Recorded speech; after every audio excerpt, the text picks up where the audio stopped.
Hello, this is a review of episode 9, RuPaul's Drag Race All Stars 10, the last episode before the merge, and the last chance on this queen's bracket to pass to the next round. This is Pedro, and welcome to Beyond the Drag, where we dive into drag contests worldwide. For the time I'm recording this, the Snatch Game has aired already, and right now I'm giving only the review for the Maxi Challenge and Runway without having that much commentary on the edit. So let's start with the MVQ points. Daya gives her point to Cynthia, Cynthia to Daya, as it goes emotional, which I appreciate. She gives her point to Cynthia, and Alyssa gives her point to Cynthia too. This is total justice. I'm really happy with this, and also was pretty clever because, at this point, it's about giving the points to someone that actually can pass to the next round, right? Matt. We move on to the Maxi Challenge, and we are having the Golden Bitchelor, an improv challenge, and the roles are already assigned, which for me is already interesting. But as I understand, and we saw on the workroom, they had to grade, but as well improv. So I feel they grow their introduction and improv on the shared scenes. Starting with this, my ranking system goes 0 meaning worst and 5 meaning perfection. And being based on that, up first on the challenge we have Daya. To be honest, it was really safe. I thought it was one line, and I feel I was watching just herself seducing Sane. And she is literally one of my biases for real. I don't understand why she brought a same line performance. So for me, I will rate her performance with a 3. Now we have Alyssa.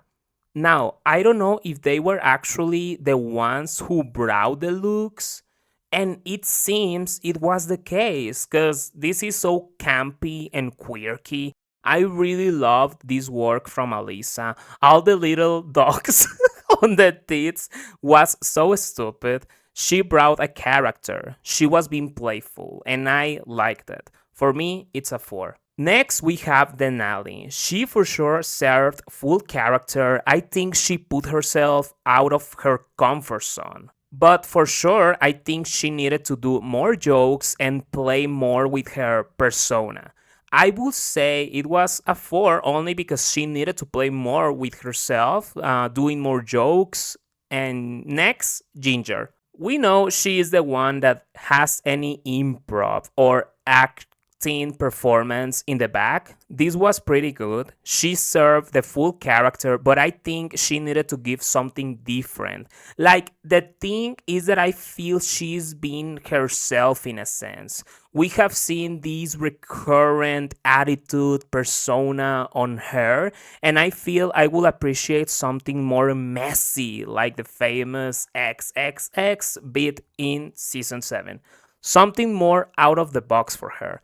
Just because of that, I could say this is not a perfection performance and it's a 4.5. Later, we have Acid. Something that I really love about her is the confidence she brought. She was committed to her bit. I think she was creative. I just feel it could fall in a same line joke. Maybe like Denali, she needed to do more jokes, but it was a good performance. A 4 for me.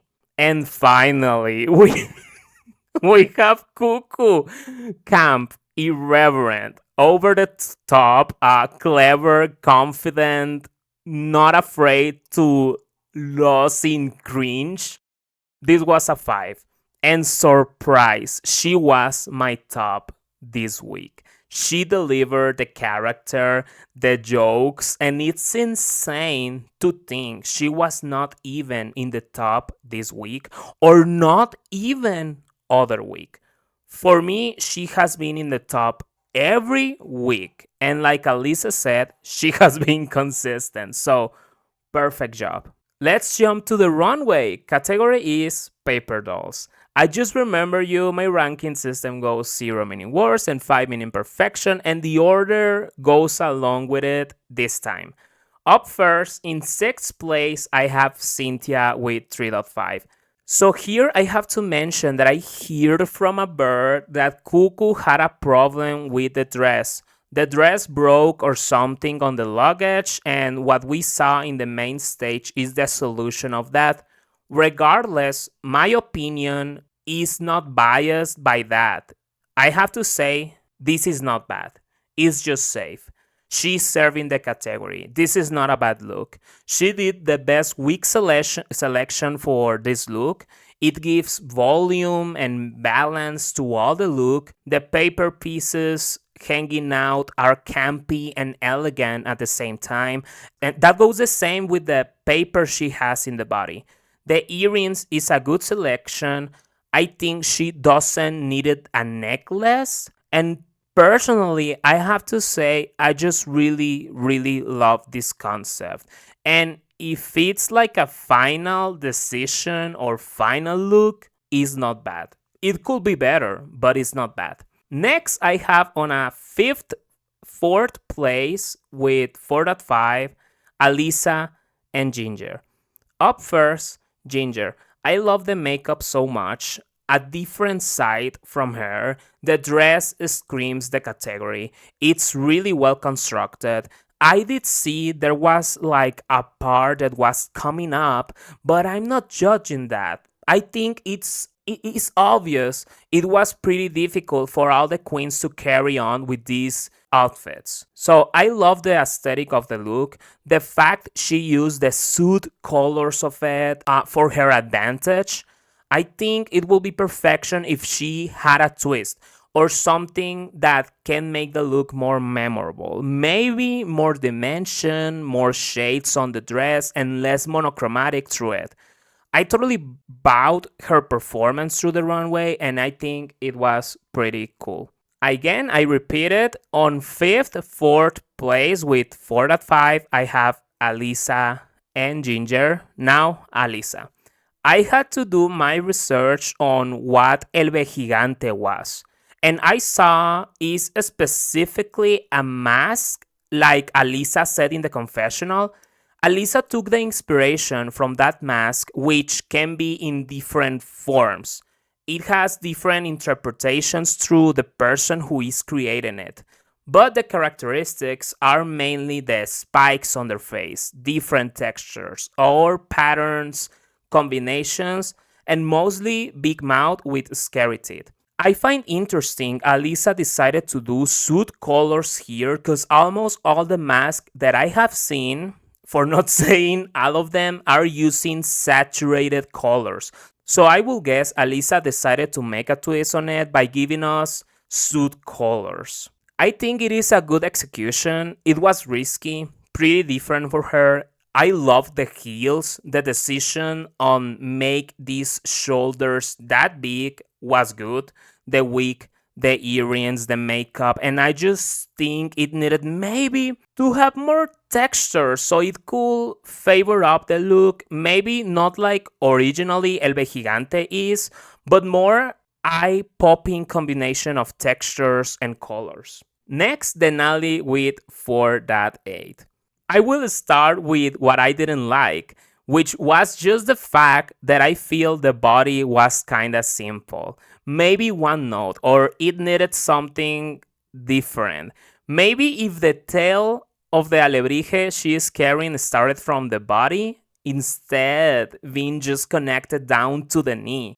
With that, I think this could be perfection, but the alebrije itself is well made. Pretty big, the makeup is perfect, the work on the details of the alebrije and the fact it has same feathers, textures through it and herself through all the look, just on point, just perfection. She really did that. Now, I have another tie with a 5. First, second, the Bettys. Up first, Acid. Now, the performance, the message, the aesthetic, the rage of Michelle. It was really memorable, and she was the only one who served a week of paper. Like, this is a sleigh, and I insist, this is full paper. This is the category. The twist was done in the best timing, really good reveal, and I see no misses, just perfection. I repeated in a tie. I have the Betty's first, second place with a 5. Next, Daya. I think this is the best look I have seen from her. I'm shocked, for real. And even one of the best looks we have seen in the runway. I have no words. The taste this look has is insane. At least for me, I know it doesn't give the category in that level like the others, but I just think it needs to be recognized. The body is perfection. The silhouette, everything is on point. The shoulders, the wig, the makeup, the feathers, the level of details. I have no words. This needs to be in a museum, and I repeat, this is literally the best look we have seen from Diabetes. This is perfection and one of the best looks we have seen on these All Stars. And there you go. We move on the critiques from the judges. Overall, everyone had good critiques, I will say, which is similar like the other bracket situations when it comes to the last episode of a bracket, right? But now, as you know, the top two is Ginger and Daya, which now, wow, just speechless. Because for me, Cuckoo was part of the top two, along with Ginger. And for some reason, Daya skyrocketed to the top, and for me, she was a bottom. Did I miss something? I just can't conclude on the fact that the first bracket was an accident, was a coincidence. What do I mean with this?